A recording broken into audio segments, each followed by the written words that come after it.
जय श्री कृष्णा, राधे राधे। आज हम ज्येष्ठ मास महात्म्य के चौथे अध्याय का श्रवण करेंगे, जिसमें पंचाग्नि साधन विधान महात्म्य का वर्णन करेंगे। तीसरे अध्याय में हमने देखा कि स्कंद जी कहने लगे कि हे मुनियों, सब पापों का नाश करने वाला ज्येष्ठ मास के दिनों और जलदान महात्म्य के बारे में मैं आपको बताता हूँ। आप सब श्रवण करें। आपने ज्येष्ठ शुक्ल एकम से द्वादशी तक दशहरा व्रत करना चाहिए, ऐसा बताया। इसके अलावा आपने तिथियों के व्रत और उनके महत्व को बताया और उसके फल को भी बताया। अंत में ज्येष्ठ पूर्णिमा का महत्व व कार्य बताए और कहा कि इस दिन श्राद्ध और दान करना पितरों के लिए तृप्तिदायक होता है। अब आगे की कथा इस प्रकार से है। ऋषि लोग कहने लगे कि हे स्कंद जी, आपने अभी पंचाग्नि साधन व्रत का वर्णन किया था। अब आप कृपा करके यह कहिए कि किसी कार्य की इच्छा रखने वाले अपनी कामनाओं की सिद्धि के लिए इस व्रत को कब करें और इसकी विधि क्या है। जिस प्राचीन व्रत के प्रभाव से गिरिजा यानी पार्वती जी शैव पद को प्राप्त हुई, यानी शिव जी के साथ उनका विवाह हुआ, और इसका पंचाग्नि साधन नाम कैसे हुआ, यह सब वार्ता आप हम लोगों से कहिए। स्कंद जी कहने लगे कि हे विप्रो, पूर्व समय में जब श्री शिव जी भगवान ने कामदेव को भस्म कर दिया, तब दीन वंदना पार्वती जी बहुत दिनों तक शोकाकुल रहीं। इसके पश्चात अपने पिता के घर में जाकर रहने लगी, परंतु उन्हें कहीं भी सुख न मिला। उस समय हिमालय की वासी ऋषियों के आश्रम में जाकर पार्वती जी ने शांति के उपाय को पूछा। इस प्रकार पूछने पर सप्त ऋषियों में से भृगु ऋषि कहने लगे कि हे महाभागे, तुमने अति उत्तम प्रश्न किया है। मैं तुम्हें विस्तार पूर्वक इसका उत्तर देता हूँ।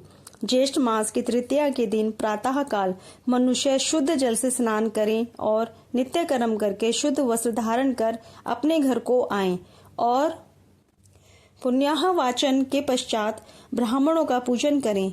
समिधाओं से प्रदीप्त 4 अग्नियों को करके यथाशक्ति उनका पूजन करें और उन अग्नियों के मध्य भाग में बैठकर सूर्य नारायण की तरफ ही अपनी दृष्टि को, जब तक सूर्य नारायण अस्त न हो, उनकी तरफ ही अपनी दृष्टि को रखें और इंद्रियों को वश में रखकर स्थित रहें।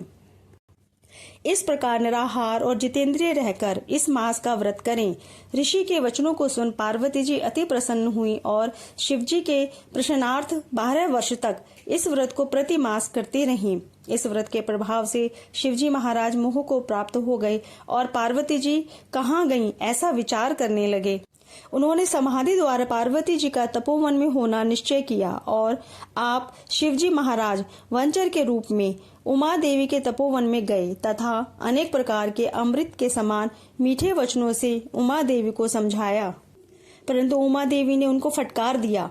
तब शिवजी ने अपने वंचर रूप को त्याग कर अपने को शिव रूप में प्रकट किया और पार्वती जी ने जब शंकर भगवान को देखा तो लज्जा के मारे अपना सिर नीचा कर लिया। भगवान शिव ने बड़े आनंद के साथ पार्वती जी को अपनी गोद में करके आलिंगन किया।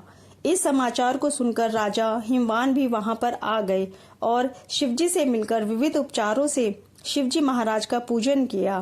तब श्री शिवजी महाराज हिमवान और तपोवन के वासियों की आज्ञा लेकर पार्वती जी को अपनी अर्धांगिनी बनाकर कैलाश पर्वत की ओर चले गए।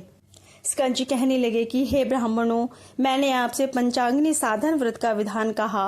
अब आप ज्येष्ठ मास का और क्या महात्म्य सुनना चाहते हैं, मुझे बताइए। यह व्रत सब कामनाओं को पूर्ण करने वाला अनेक मनुष्यों द्वारा पहले किया गया है तथा यह व्रत धर्म, अर्थ, काम और मोक्ष के लिए श्रेष्ठ साधन है। जो मनुष्य इस व्रत को भगवान जगदीश की तुष्टि और पुष्टि के लिए करते हैं, वे इस लोक में समस्त कामनाओं को पाकर अंत में ब्रह्म के लोक को प्राप्त होते हैं।